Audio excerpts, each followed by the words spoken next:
Arthur road jail से 102 दिन बाद बाहर आए शिवसेना के सांसद संजय राउत के द्वारा अब एक बहुत ही बड़ा झटका दिया गया है और साथ में ही महाराष्ट्र के पूर्व सीएम उद्धव ठाकरे के आंखों से आंसू आने को लेकर अभी एक बहुत ही बड़ी अपडेट आ रही है, जिसके बारे में मैं आपको इस वीडियो में बताने वाला हूं। आप सबको पता ही होगा कि शिवसेना के सांसद संजय राउत को पात्रा चाल केस में गिरफ्तार किया गया था और पिछले काफ़ी दिनों से यानी कि करीब 3 महीने से लगातार वो जेल के अंदर बंद थे। बताया जा रहा है कि जेल के अंदर उनकी हालत काफ़ी ज़्यादा ख़राब थी, उनको काफ़ी ज़्यादा वहाँ पे परेशानियाँ हुई, लेकिन उन सब चीज़ों के बावजूद भी कल यानी कि 102 दिन बाद संजय राउत को रिहा कर दिया गया जमानत पर, वो भी कोर्ट के द्वारा ये बात बोलते हुए कि संजय राउत की जो गिरफ्तारी थी वो पूरी तरह से इलीगल थी। लेकिन अब इन्हीं सब चीज़ों के बीच में फाइनली शिवसेना के सांसद संजय राउत जब जेल से छूटे तो सीधा अब जो है वो मातोश्री पहुँचे, यानी कि उद्धव ठाकरे के घर मातोश्री पहुंचे, जहां पर उद्धव ठाकरे के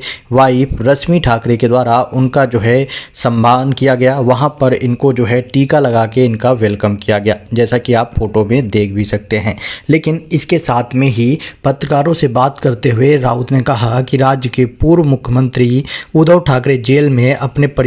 उनके परिवार के सदस्यों के साथ खड़े थे जब तक वो जेल के अंदर बंद थे, तो उनका वो जो है बहुत ही आभारी रहेंगे। धन शोधन के एक मामले में राज्यसभा सांसद के जेल से रिहा होने के बाद उद्धव ठाकरे के नेतृत्व वाले शिवसेना सांसद राउत ने गुरुवार को अपने पार्टी प्रमुख उद्धव ठाकरे से मुलाकात की। उद्धव ठाकरे के बेटे और महाराष्ट्र के पूर्व मंत्री आदित्य ठाकरे ने उपनगरी बांद्रा में ठाकरे के निजी आवास मातोश्री के बाहर राउत को बधाई दी। इससे पहले दिन में पत्रकारों से बात करते हुए राउत ने कहा कि राज्य के पूर्व मुख्यमंत्री उद्धव ठाकरे जेल में रहने के दौरान उनके परिवार के सदस्यों के साथ में खड़े थे, ये उनके लिए काफ़ी बड़ी बात है। राज्यसभा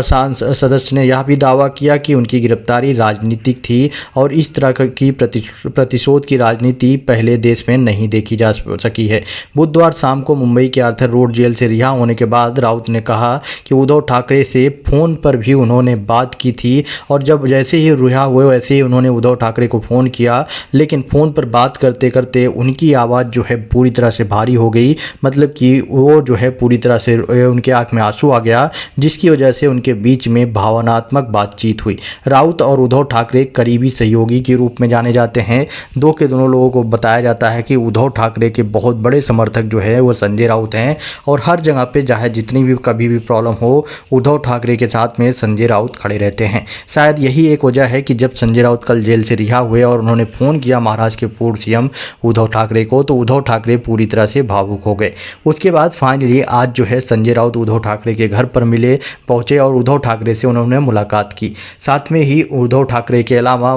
आदित्य ठाकरे जो हैं उन्होंने भी संजय राउत को बधाई दी है जेल से बाहर आने के बाद में। बाय द वे आपको बता दूं कि मुंबई की विशेष अदालत ने बुधवार को राज्यसभा सांसद सदस्य राउत को कहते हुए जमानत दे दी कि उनकी गिरफ्तारी जो है अवैध है और इसमें जो है कहीं न कहीं राजनीतिक फ़ायदा उठाया गया है। बाय द वे इनको जमानत तो मिल गया, लेकिन संजय राउत की जमानत के बाद ईडी को एक बहुत ही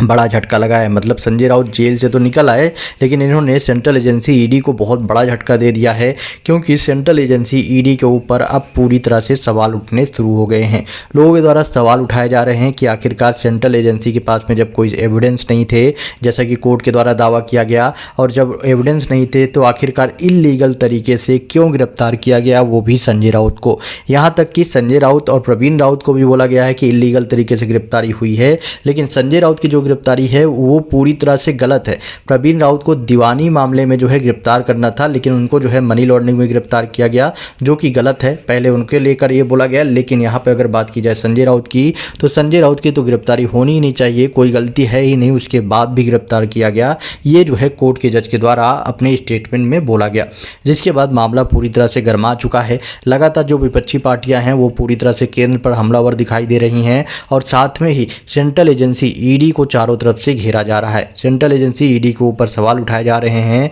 कि सेंट्रल एजेंसी जो है केंद्र सरकार के अंडर में आकर, प्रेशर में आकर इस तरह की राजनीतिक कार्रवाई कर रही है। सबसे बड़ी बात कि इस तरह की अपडेट पिछले काफ़ी टाइम से आ रही है। पिछले काफ़ी टाइम से जो विपक्षी नेता हैं इस तरह का गंभीर आरोप लगा रहे हैं, लेकिन ये मामला उस टाइम और भी ज़्यादा गर्मा गया जब संजय राउत को कोर्ट के जज ने जमानत दी। जमानत देने के साथ साथ कोर्ट में जब ऑर्डर पास किया गया तो वहाँ पर यह भी लिख दिया गया कि ये जो गिरफ्तारी हुई थी वो पूरी तरह तरह से अवैध थी, इल्लीगल थी, जिसकी वजह से ये मामला जो है काफ़ी ज़्यादा गर्मा गया और पूछा जा रहा है कि आखिरकार जब किसी व्यक्ति को, सांसद को सिर्फ और सिर्फ इसलिए गिरफ्तार किया जाता है कि उसकी कोई गलती ही नहीं है, उसको 102 दिन तक जेल के अंदर रखा जाता है और बाद में बोल दिया जाता है कि इसमें कुछ प्रॉब्लम है ही नहीं, तो सोचिए अगर एक सांसद की ये हालत है तो आम पब्लिक की क्या हालत करते होंगे लोग। इस पर लेकर लगातार सवाल उठाए जा रहे हैं। वहीं बात करूं आपको उद्धव ठाकरे की,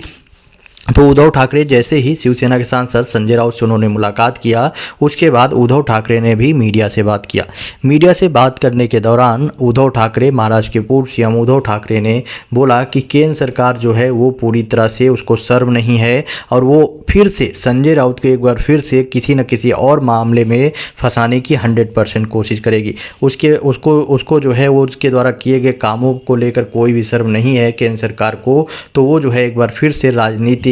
अपना एजेंडा चलाएगी और सेंट्रल एजेंसी का यूज करके संजय राउत के खिलाफ में कई और केस भी ऐड कर सकती है। इसमें कोई बड़ी बात नहीं है, क्योंकि हमारी जो केंद्र सरकार है उसके अंदर शर्म नाम की चीज़ कुछ भी है नहीं। सीधे सीधे उद्धव ठाकरे ने केंद्र सरकार के ऊपर निशाना साधा है और उनके द्वारा बोला गया है कि संजय राउत जो कि पूरी तरह से बेकसूर थे, उसके बावजूद भी उनको गिरफ्तार किया गया, वो भी 102 दिन तक उनको जेल में रखा गया और अब भी दावा किया जा रहा है कि आने वाले टाइम पे संजय राउत के खिलाफ में और कार्रवाई जो है की जा सकती है। सबसे बड़ी बात कि संजय राउत के खिलाफ में कार्रवाई करने को लेकर वायदा में लगातार अपडेट आ रही है कि न सिर्फ संजय राउत के खिलाफ में वो एक केस दाखिल था जिसमें की एजेंसी के द्वारा कार्रवाई की गई है, बल्कि अभी ऐसे कई और केस हैं जिसमें संजय राउत के खिलाफ में कार्रवाई करने की बात कही जा रही है। लेकिन अब देखते हैं कि इतना भयानक तरीके से कोर्ट के जज के द्वारा फटकार लगाने के बाद क्या सेंट्रल एजेंसी अब सीधा सीधा संजय राउत के खिलाफ में फिर से ऐसे बड़े कदम उठाएगी? क्या फिर से संजय राउत को एक बार फिर से सेंट्रल एजेंसी के द्वारा गिरफ्तार किया जाएगा?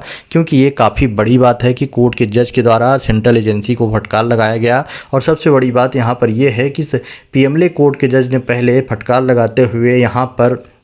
सीधे सीधे संजय राउत को जमानत दे दी, जिसके विरोध में तुरंत ही सॉलिसिटर जनरल, ईडी के जो सॉलिसिटर जनरल हैं, उन्होंने मुंबई हाई कोर्ट का दरवाज़ा खटखटाया। मुंबई हाई कोर्ट के जो जज हैं उन्होंने भी बेल पर रोक लगाने से मना कर दिया। हाँ, सुनवाई करने के लिए वो रेडी हो गए। मतलब कि मुंबई हाई कोर्ट में आज के लिए बोला गया है सुनवाई की जाएगी, आज यानी कि 10 नवंबर के दिन सुनवाई करने के लिए कोर्ट के जो जज हैं वो रेडी हो चुके हैं और आज शाम तक उस पर जो है हो सकता है कि फैसला भी आए। लेकिन अगर बात की जाए कि क्या संजय राउत की जमानत पर रोक लगाई जा सकती है या नहीं, उस पर कल तो रोक नहीं लगाई गई और अभी तो जो मैक्सिमम चांसेस है कि संजय राउत जेल से बाहर हो चुके हैं, बहुत कम चांसेस है कि जल्दी उनको जो है ईडी अपने कब्जे में ले पाए, क्योंकि कोर्ट के जज ने यहाँ पे जो फैसला सुनाया है वो कहीं ना कहीं कुछ देख कर ही सुनाया होगा, कुछ एविडेंस उनके पास में नहीं होंगे, इसीलिए इतना बड़ा फैसला जो है कोर्ट के जज के द्वारा सुनाया गया। बाय द वे, आप सबको क्या लगता है कि यहाँ पर संजय राउत को जो जेल से रिहा किया गया वो सही है, या फिर संजय राउत के खिलाफ में जो कार्रवाई की गई क्या वो सही थी या गलत है? आप अपना ओपिनियन जो है वो कमेंट बॉक्स में बताएं और वीडियो को ज़्यादा से ज़्यादा शेयर करें।